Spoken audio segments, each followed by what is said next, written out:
Hi, I'm Kristin Omdahl and welcome to my studio. In this video, I'm going to show you some tips and tricks for making one of my patterns. Let's get started.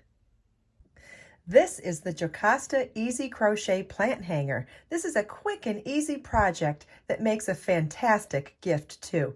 Make it in a variety of colors to bring a fun pop of color to any room. Don't have a green thumb? No problem. Try filling it with artificial plants instead. You will need 100 yards of number 5 bulky weight yarn and a size M13 or 9mm crochet hook. The sample shown was made in one ball of Be So Easy yarn in color cyan. Be So Easy yarn is my brand new number 5 bulky weight yarn that is 100% milk cotton and comes in 20 gorgeous colors.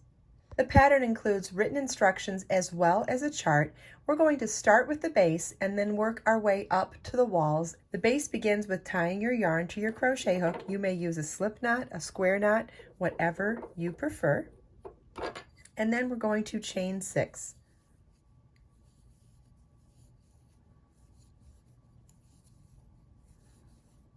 Then slip stitch to the 6th chain from your hook to form a ring. Slip stitch is insert your hook, yarn over and pull through both loops.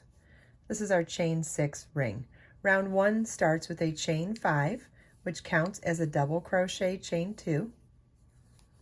And then we're going to work a double crochet in the ring. Double crochet is yarn over your hook, insert in the ring, yarn over, pull up a loop, yarn over, pull through 2 loops on your hook, yarn over, pull through 2 loops on your hook. Notice that I'm also working around my tail as I go. Chain 2. Our repeat for this round is double crochet in the ring and chain 2. You want to repeat this until you have a total of 8 double crochets and 8 chain 2 spaces. At the end of the round, you want to slip stitch to the 3rd chain of the beginning chain 5 at the beginning of the round to join. And this is what your work should look like at the end of round 1. Make sure that you're not turning your work at the end of each round. It's something we traditionally do when we work in rows, but in rounds, especially in this pattern, we're not going to be turning our work. Round 2 begins with a chain 3, which counts as a double crochet. And then in the next chain 2 space, we're going to work 3 double crochets.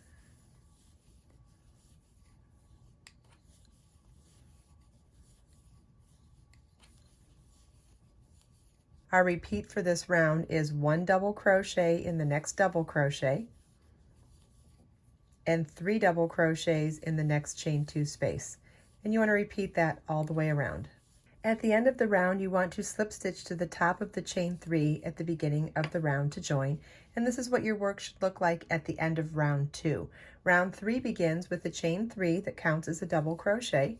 And then we're going to work double crochet 3 together over the next 3 stitches. So it's yarn over your hook, insert your hook in the next stitch, yarn over, pull up a loop, yarn over, pull through 2, yarn over, insert your hook in the next stitch, yarn over, pull up a loop, yarn over, pull through 2, yarn over, insert your hook in the next stitch, yarn over, pull up a loop, yarn over, pull through 2. We now have 4 loops on our hook, yarn over and pull through all 4 loops on our hook. That's a double crochet 3 together. That, in combination with the chain 3, counts as our first double crochet 4 together for this round. Then we're going to chain 3 and work a double crochet 4 together over the next 4 stitches. Yarn over your hook, insert your hook in the next stitch, yarn over, pull up a loop, yarn over, pull through 2, yarn over, insert your hook in the next stitch, yarn over, pull up a loop, yarn over, pull through 2, yarn over, insert your hook in the next stitch, yarn over, pull up a loop, yarn over, pull through 2. We now have 4 loops, one more. Yarn over, insert your hook in the next stitch, yarn over, pull up a loop, yarn over, pull through 2.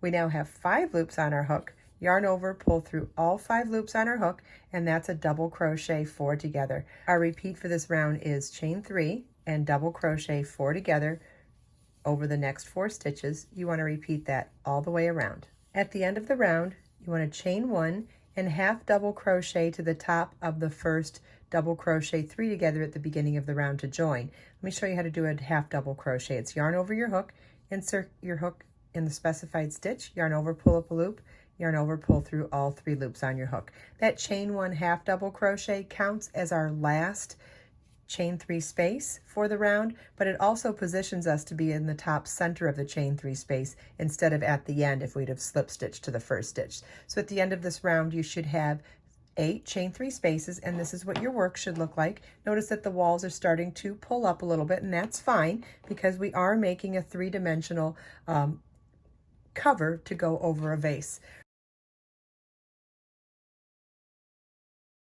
I hope you enjoyed this video. If you have any questions at all, please feel welcome to leave them for me in the comments. Everything we talked about in this video is also linked in the video description. Let us make time to create, share, and inspire today and every day. I'll see you in the next video.